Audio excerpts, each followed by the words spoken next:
Andy Austin here with the next chapter review from The Rainbow Machine, Tales from a Neurolinguist's Journal by Andrew T. Austin. This chapter is the chapter entitled Brain Cancer.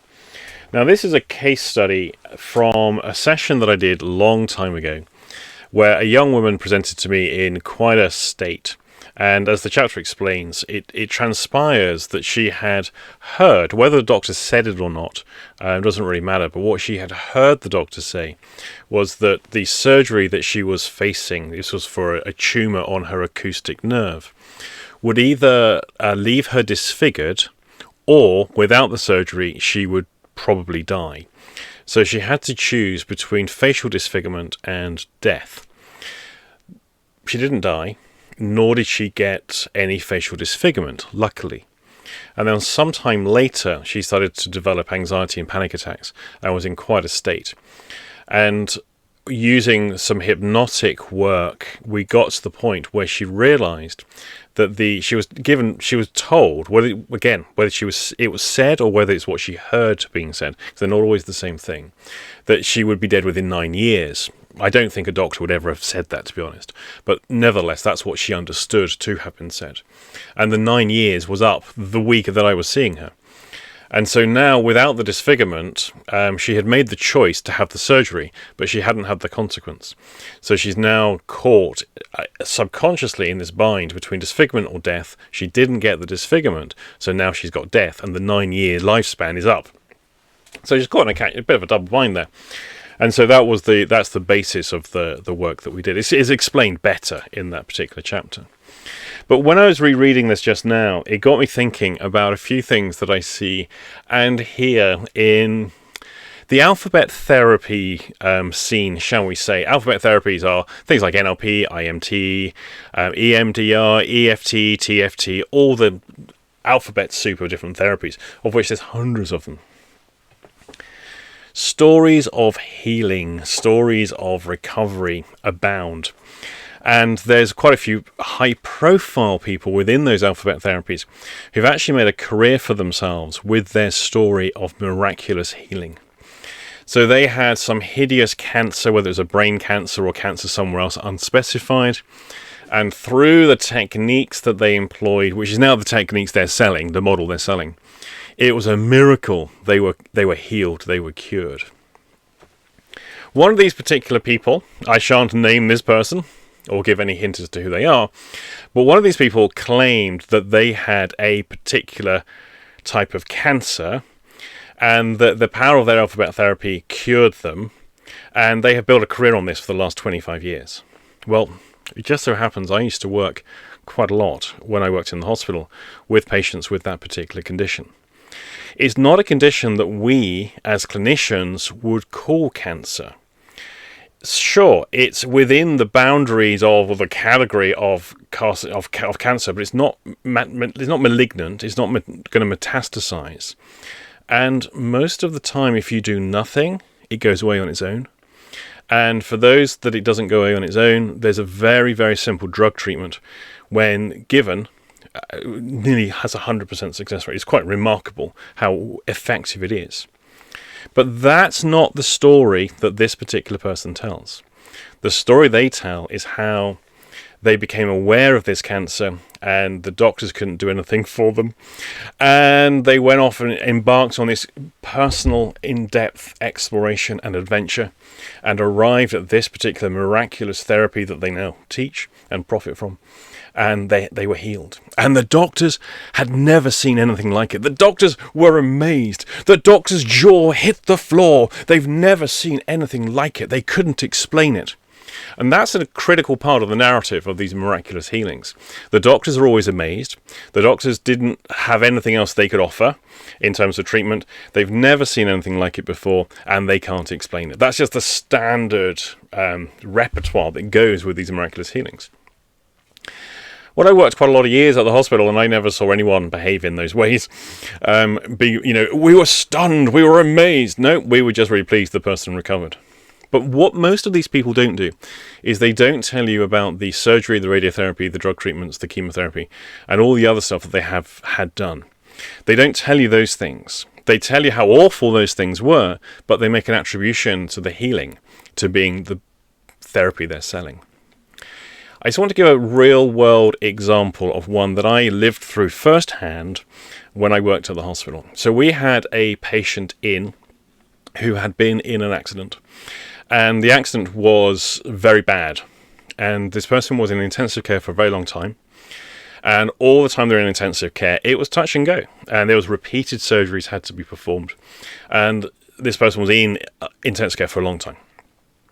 Eventually, they started to recover and then came out to the unit that I worked on, and then came under the care of the team that I worked for. Now, at this point, this person is moved to the unit that I work on and is directly one of my patients. I don't know how many people have been involved in that person's care. Everything from all the surgeons to all the technicians to the intensive care nurses to the surgical nurses to the phlebotomists to the pharmacy people. The multidisciplinary range of people is extraordinary. And that's also not counting all the case conferences where this patient's case gets presented at case conference in order for better therapeutic approaches to be argued out between senior clinicians and medical students who are learning from their senior clinicians and so forth. The things that go on behind the scenes that people have no awareness of. Now, when this person started to improve and was basically awake and talking, it was requested that a Reiki healer was brought in. And the staff on that particular unit had no issue with healers coming in. The main thing was that if there's anything being given to the patient in terms of a herbal product or anything else, it has to be cleared with the medical team first, and that no one's to interfere with any of the treatment. Now, Reiki, of course, is a non-contact, a bit of woo-woo, waving your hands around, a little bit of this kind of shaking off the bad energies. Just ridiculous, if you ask me. But shouldn't knock it. Reiki healer comes in every day, doing a bit of the spiritual healing as well, a little bit of the chanting, a little bit of lots of the woo going on. Now, after a long time, this patient was with us for a long time, they recovered and left the unit, and probably went out to rehab. I don't know what happens afterwards. Probably went to rehab and then eventually went home. All well and good. Good outcome, good result. Just took a very, very long time for this patient to recover. Scroll forward about a year or so, I don't know how long it was, and I'm on a night shift. And one of the things of the night shift is all these magazines get brought in. And for the night staff to read, and I'm just flicking through, and I see the centre page spread. The doctors gave up on me, and blah, blah, blah, said I was going to die, but Reiki saved my life. And there on this centre page spread, on this women's magazine, these light reading magazines, is the story of this patient and how the staff had given up on her, and Reiki saved their life. Unbelievable.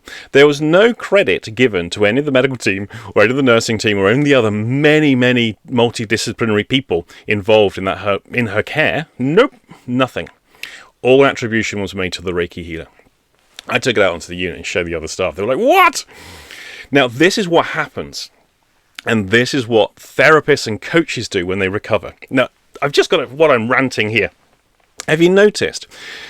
Certainly some of the new code NLP trainers, one in particular, they can recover really well from all their illnesses. They have these powers to heal the common cold. They can heal when they have a sore throat. They can heal all these things that they get. But why doesn't their power stop them from getting it in the first place? Why are they only able to heal it once it happens and once it's been diagnosed and once they're symptomatic? Surely, if their techniques are that great, the power of the unconscious mind can heal the common cold so they can carry on training with full vigour.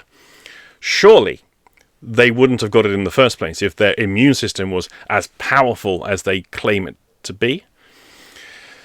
But they can only recover from it. It doesn't stop them having strokes. It doesn't stop them becoming diabetic. It doesn't stop them keeling over with whatever other condition. It doesn't stop any of those things from happening. But it's amazing how they can utilize the power of their methodology to recover. And these are some of the questions that I like to... Why? Why do you get ill then if you're so powerful? It's a very common problem within the alphabet therapies. But why? Because it's a good selling point. And most of the people buying what is being sold don't actually have enough knowledge or experience of these things to ask those awkward questions. So next time you're sat in front of a new code NLP trainer who's telling you how they can heal all of these different diseases, they even work with cancer. They can heal the common cold. Yeah, because I found if I meditate for 3 or 4 days, the common cold goes away. It's incredible. Of course. Just ask them, how do they get ill in the first place? And how come they've got these health concerns that they need to be healed from, or they're working on and healing? Over the years, I've worked with and worked alongside and known lots of people who are therapists and coaches who believe in healing. And they themselves have long-term and quite serious and life-debilitating health concerns themselves, health conditions. And it does strike me as a little bit paradoxical how they can be so good at healing other people's diseases and cancers. At least they're not doing COVID anymore. At least they're not all claiming to cure COVID. That fashion's past. If you notice that, they're not doing that anymore. No one seems to be claiming that. They'll wait for the next thing to come along that's fashionable, because they always move with the trends. They're good at healing everyone else. They can't prevent their own illness. And that's something I think ought to be asked a lot more. Why is that the case?